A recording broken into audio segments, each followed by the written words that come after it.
For decades, Lynn Reek has nurtured Singing Hills Farm, 25 acres of rolling hills, prairie grasslands, and 400-year oaks near Northfield, Minnesota.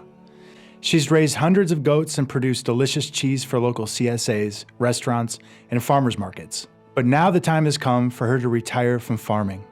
It's been a difficult decision, one that requires her to move away from the place she's called home for so long, that's given her so many memories and provided good food for her community. Lynn has waited over 2 years to find the right buyer. She wants to pass Singing Hill's legacy and the entirety of its ecosystem to farmers who will protect it and raise food on it. She worries that if she doesn't, this farm could be yet another to join the list of 3,400 Minnesota farms lost since 2015. Thanks to the combined effort of Renewing the Countryside,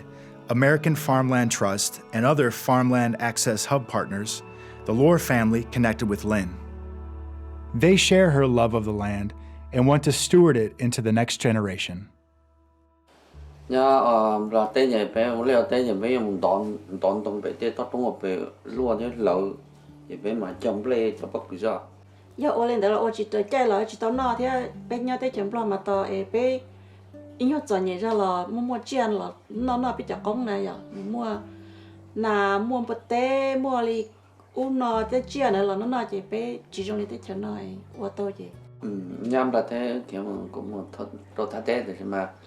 là nhóm đầu tế tôi đi mua ở xong là bé xong ra thì tế bé tự chỉ tàu quá chỉ bé nhau xuống thì bé tự vật lại chứ nó và lần thì tôi chỉ nhớ thì những một sau tế mình chỉ về những ô rồi nó là cho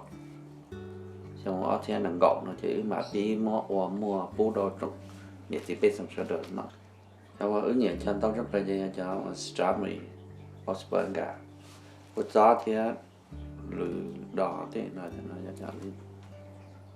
like we came here with not a lot of money, so that's why we started farming, and that's why we couldn't purchase the land, so that's why we're just renting for now. I think the biggest problem right now is when people rent you the land, they don't give you any notice that someone else is buying a plot of land and they're kicking you out. That means that you have to lose a lot of your seedlings, your produce there. So it's really hard to move from one land to one land in such a short amount of notice time. So that is the biggest concern right now with renting land. With the renting price right now, even though if we were to rent so many acres, we won't even make enough profit for us, but just enough to cover for our expense. Bé chú phá joy yo nó cho Asperger thì Stormberry li bé chú phá joy Stormberry này là mỗi ước họ ai vừa vậy, tại vì nó ước theo li chỉ mua cho nên đâu rồi nhưng khu sĩ cơ thì cũng vừa ta chỉ phá là ba là cho đó là mỗi vừa là chị tại vì nó ước chỉ mua cho ba rong là chị thiết sai thì khỏi vừa là chị cho khỏi rong rồi vừa That is just why they wanted this plot of land. It will help them so much so that they're sure that they're locked in, nobody's going to kick them out of their farmland. Tế này của tờ tế lòi tờ lý của mong cũng mà tờ lo bộ lý tư đề của rồi tờ có tế tập lo lo thế Mong tờ ya thì sau tế này thì xong đâu hàng ngố yo số cho đỡ mà số chỉ ta đấy nhở